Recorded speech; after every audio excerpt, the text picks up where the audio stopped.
Welcome back to Back on the Snow. On a previous episode, you saw Joe going ahead and taking the carburetors off, and we're going to take them apart today. Going to give them a good cleaning, good soaking, and we're going to get them all back together. Many of you, for good reason, have shied away from any of this work yourself.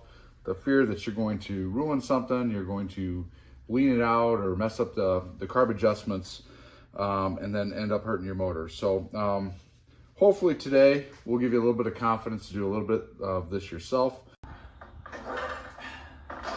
Fuel switch off.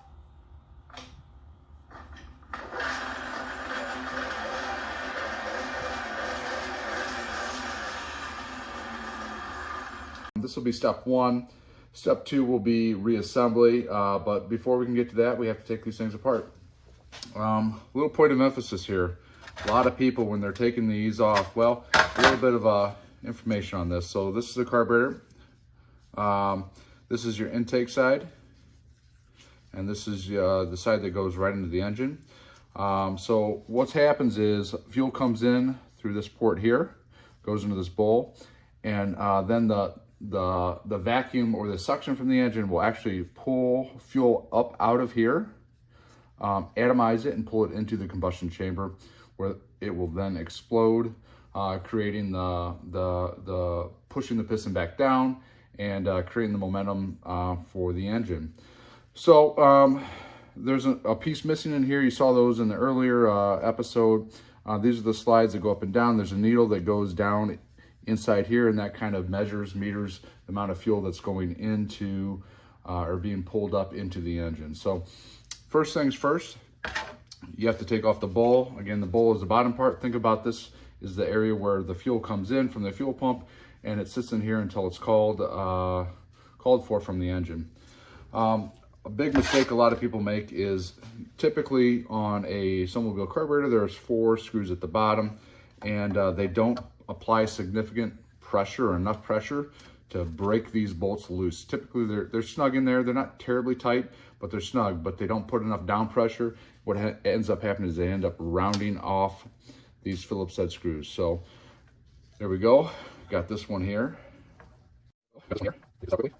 I'm going to see what the inside of these bolts look like. My chances are snowmobile XT600. Let's XT600 has for years. Not running. So go ahead. Pull this off. One more Phillips head bolt here. Take this off, and let's take a look and see what the inside of this bowl looks like. So as you can see here, this is not bad at all. This is actually a fairly clean carburetor, so I'm not concerned at all with this one. Regardless, we're going to put it in the soaker and get this nice and cleaned up. I'm going to take off this part here. Some people wonder, why is there a tube coming out the bottom of these bowls? It's actually very simple. Fuel can attract moisture, the water, and typically it's not water that's in the fuel that you buy from the gas station. Typically it's water or moisture that's condensed within the gas tank, and then it will go to the bottom of your bowl. Well, if the bottom of your bowl gets filled with water, it's going to suck that water up into your engine, and then it won't run correctly. So these little tubes kind of help with that. They can kind of help you bleed off fuel at the end of the season if you choose to do that as well. So again, just taking these off. This hose here was completely rotted out. I think in one of the early episodes, when we first fired this up, you saw that it was leaking fuel. So we'll be replacing these here. Next step, I'm going to walk you through disassembling the carburetor. We already saw us take the bowl off here. I did pull my bucket out of my parts cleaner, so I just started throwing some miscellaneous parts in here. I'm going to need to take out several things off this carburetor. To start with, I'm going to take out the idle adjustment here. This is plastic, so I am not going to soak this. I'll also go ahead and screw this out. I don't know if you can see that there. We'll show you how to adjust these later. By the way, this is a Cayenne carb. I don't know if I'm saying that exactly correct. Most of the carburetors you see on the snowmobiles from the 90s are Makunis. This is a bit different. This is a Cayenne. This idle adjustment, idle screw has a spring on it. I'll go ahead and throw that in the bucket here. Then I'm going to go through and work through just the different things you have to take off. This part here is called your float. Basically what happens is there's a little needle under here that as the gas comes up, it moves this float up and it shuts the fuel from the fuel pump off so it doesn't flood out your carburetor. So that's the first piece I'm going to take off. There's just a little pin that goes through here. I don't know if you can see this right here. Just a little pin there. I typically just use a small hammer and a little nail to kind of get it loose and push it out. This one's not quite going the way I want it to. I'll give it a light little tap here.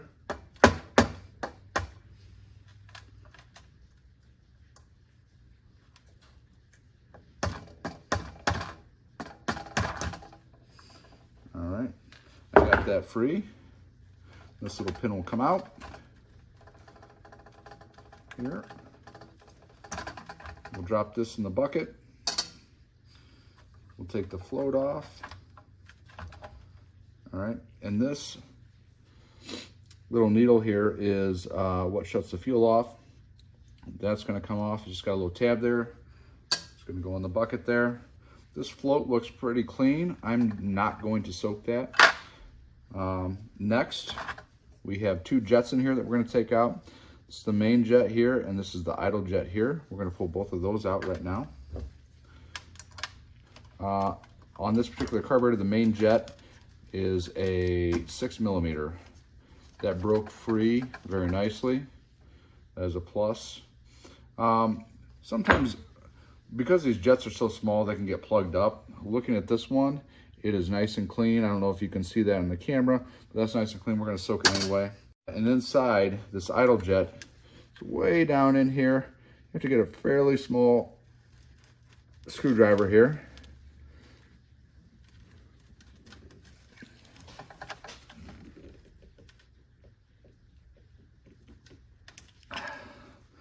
Get a slightly bigger screwdriver.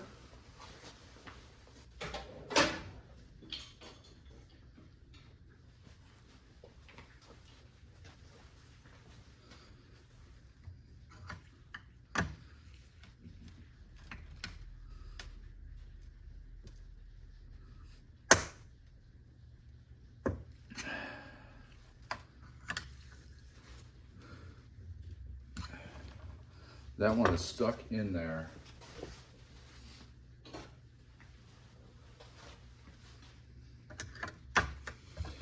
You don't want to get the biggest screwdriver that you can get in there that will still fit in.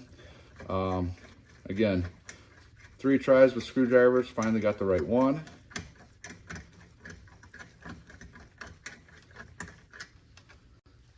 Pull that out, dumps out. Just a look at, this is the idle jet here. See in here, there's little holes down at the bottom. Look at this one.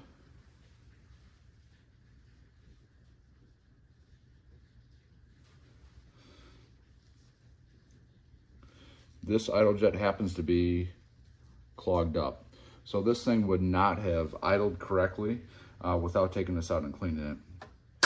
With that all disassembled, we have one more jet to take out.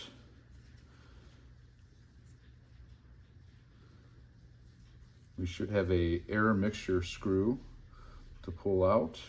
Oh, it's hiding on me right there. So we're gonna pull this one out. So a lot of people get worried. Oh, so this is interesting.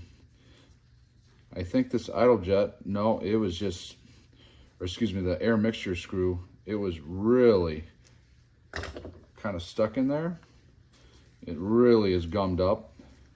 So as surprising as the bowl and how clean it was, there are definitely some issues with this carburetor. It would not have run correctly. So I'm glad we're doing this cleaning today. So this is the air mixture screw here.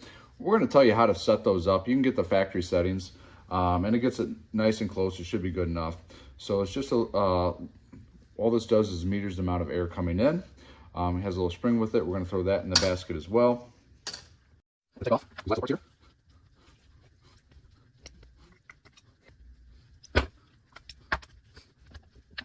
Just take this whole fuel in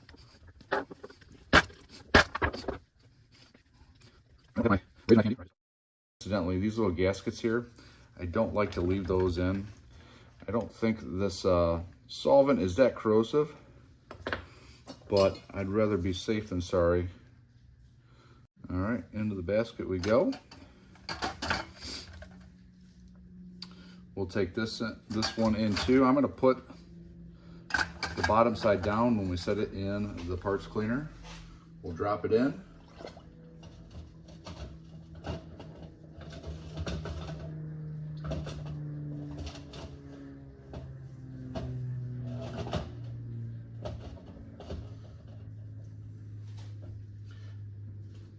And tomorrow we should have a nice new clean carburetor.